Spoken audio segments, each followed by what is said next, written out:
جواد ان شاء الله اوس ته خیره خبرې سره اوري مخکې په خپل نوم باندې د غږ نشو کولی او مخ یې نشو رړولی. مننه. زما نوم میرویس د روزګان ولایت مرکز ترینکوټ اوسېدونکی یم. مننه. جالب سم خیر اوسئ. زما نوم منظور حسین دی د کندهار اوسېدونکی. دا زما زوی دی یو څه د غوږو تکلیف لري نو موږ ډېر ځایو ته ولاړو د دې د معالجې لپاره. بالاخره ډاکټر صاحب محمود الله بارک ته دغه ډاکټر صاحب ولیږل چې دا روغتون کې اوس پیلنګ شوي ادرس یې راکړی چې دغه معاینات یوازې په کندهار کې ډاکټر صاحب یې کولی شي. تللي وو پاکستان هېواد ته تللي وو په کوټه کې دوو ډاکټرانو ته ښکاره کړي وو نو هغه کومه نتیجه نه کړله ځکه اوس سیدال روغتون ته راغلم چې ما دلته بیا وګورم.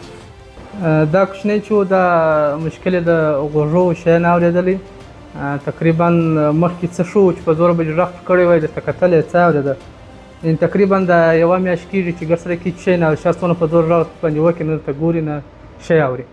عمده مشکل یې دغه دی چې موږ په دغه نه پوهېږو چې اوس دی اوري نه اوري لږ یې اوري ډېر اوري د اورېدو فیصدي نه معلومېږي. نو ډېر ډاکټرانو ته ولاړو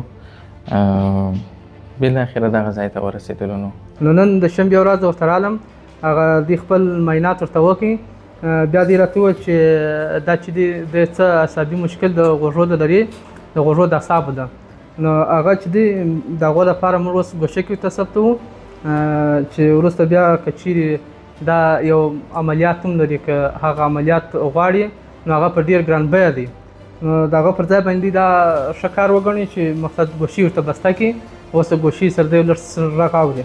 دا کوچنی زما زوی دی زوی مې دی نو د ده مشکل د غوږو مشکل دی چې سم اوري نه د لرې څه شی اوري او د نږدې څه هېڅ شی نه اوري نو په دې خاطر مې دلته مراجعه وکړله.